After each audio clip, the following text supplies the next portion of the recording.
وہ ایک کوٹھا تھا۔ وہاں کے دروازے، دیواریں، چہروں کی زبانیں سب اجنبی تھی۔ میں کچھ نہ سمجھ سکی، اور پھر ایک دن ایک شخص آیا۔ اس نے مجھے خرید لیا۔ سامنے والی لائن میں بیٹھی خواتین نے منہ پر ہاتھ رکھ لیے۔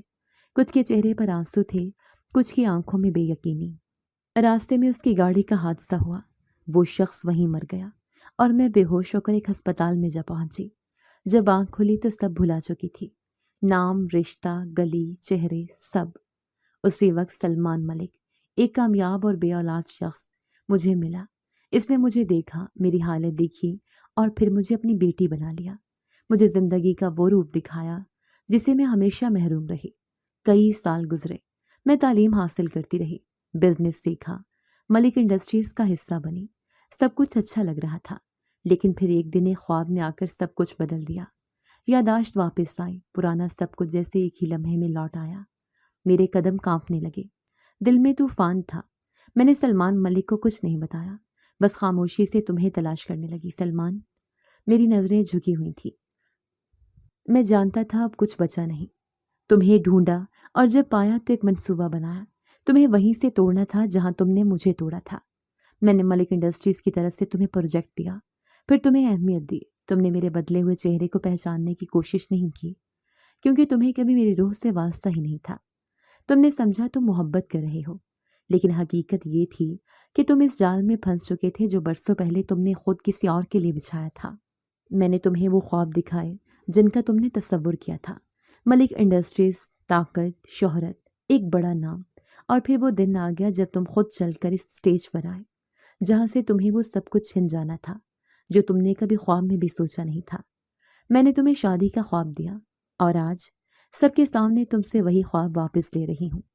ایمان نے مائک بند کیا، کچھ لمحے وہیں کھڑی رہی، پھر خاموشی سے نیچے اتری اور ہال کے درمیانی دروازے کی طرف قدم بڑھا دیے۔ پیچھے رہ گئے وہ سب چہرے جن پر اب ہمدردی نہیں، حیرانی اور فیصلہ تھا، اور میں وہیں بیٹھا تھا، جیسے میرا جسم کرسی پر تھا اور روح کہیں ماضی کے گرد میں دفن ہو چکی تھی۔ کسی نے کچھ کہا نہیں، کوئی میرے قریب نہیں آیا، کوئی تسلی، کوئی سوال، کچھ نہیں۔ بس ایمان کی سچائی کی گونج تھی جو ہر کان میں، ہر دیوار پر، ہر کیمرے میں ہمیشہ کے لیے قید ہو چکی تھی۔ 2 دن بعد میرے آفس کے دروازے پر ایک کوریئر پہنچا، براؤن لفافہ، آفیشیل مہر۔ کھولا تو اندر قانونی نوٹس، بینک سٹیٹمنٹس اور ایک مختصر سا کاغذ جس پر لکھا تھا، تمام واجب الادا رقم کی عدم ادائیگی پر کمپنی ضبط کی جاتی ہے۔ میں کرسی پر بیٹھا رہ گیا۔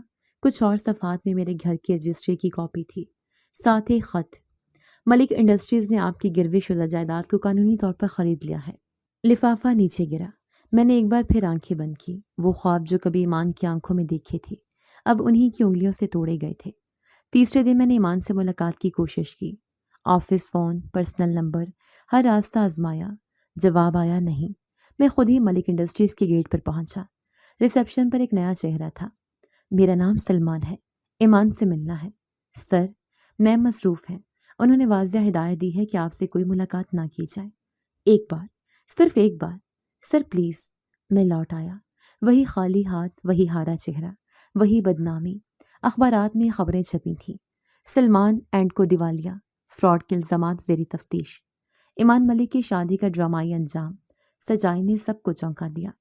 سوشل میڈیا پر میمز، تبصرے اور وہ ویڈیوز جہاں میں تھپڑ کھا کر سٹیج پر ساکت کھڑا تھا۔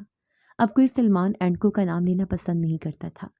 میرے بینک اکاؤنٹس فریز، دفتر بند، سڑکوں پر صرف نظریں اٹھا کر دیکھنے والے لوگ جو پہلے اسلام کرتے تھے اب طنز سے مسکراتے تھے۔ ماں باپ کب کے جا چکے تھے، باقی سب رشتے خاموش ہو گئے تھے۔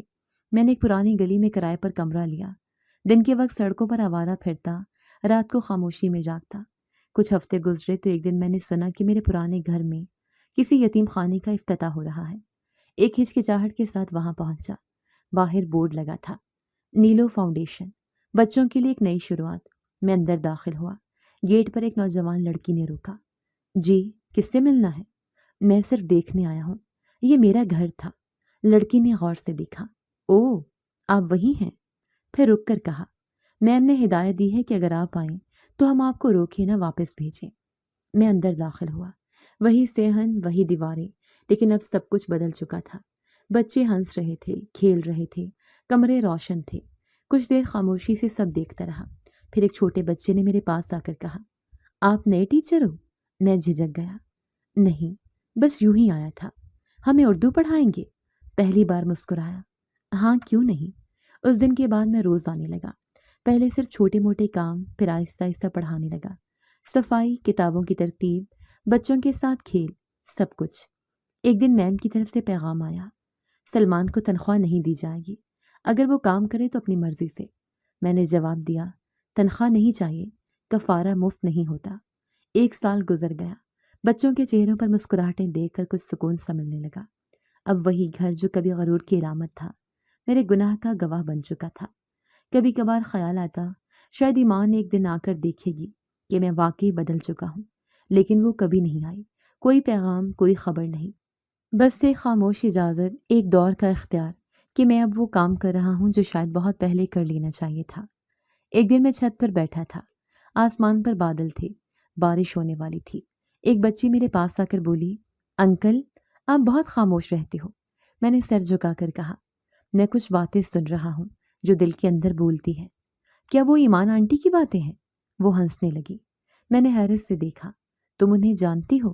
ہاں، وہ کبھی کبھار آتی ہیں، سب سے چھپ کر بچوں کو دیکھتی ہیں، کہتی ہیں یہ گھر اب ان کا ہے جنہیں اس کی سب سے زیادہ ضرورت ہے۔ میں چپ ہو گیا۔ شاید وہ آئی تھی، شاید وہ جانتی ہے کہ میں یہاں ہوں، اور شاید یہی کافی ہے۔ نہ وہ مجھ سے ملی، نہ میں نے دوبارہ مانگا، کیونکہ اب مجھ میں مانگنے کی ہمت نہیں رہی تھی۔ آج میں صرف ایک کام جانتا ہوں، کسی معصوم کے ہاتھ میں قلم تھمانا، کسی یتیم کے چہرے پر مسکراہٹ لانا، اور شاید یہی میری سزا ہے اور یہی میرا کفارہ۔ سچائی اور انصاف کبھی خاموش نہیں رہتے، وقت آنے پر اپنا راستہ خود بنا لیتے ہیں۔ جو دوسروں کی جی تو دوستو، کیسی لگی آپ کو ہماری آج کی کہانی؟